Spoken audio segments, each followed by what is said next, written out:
Hey there! Are those automatic app updates on your Xiaomi phone driving you nuts, gobbling up your data and slowing things down? Well, you are in luck. Today I've got a super simple solution to help you bid farewell to those pesky automatic updates. Let's dive right in, shall we? First things first, let's crack open the Settings app on your trusty Xiaomi device. Then give a gentle tap to the System App Updater. After that, seek out the three-dot icon and tap on it. From the menu that pops up, select Settings. Next up, let's give a tap to the Auto Update option. Choose the Don't Update option from the list. Now it's time to bid farewell to the settings and make a beeline for the Play Store.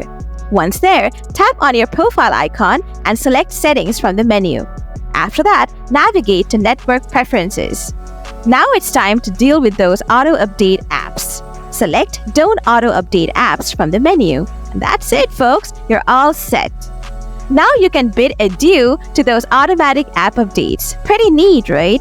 If this little trick worked wonders for you, don't forget to show that like button some love. Hungry for more Xiaomi tips and tricks? Well, you are in luck. Hit that subscribe button because we've got plenty more where that came from. Thanks a bunch for tuning in, and I'll catch you in the next one.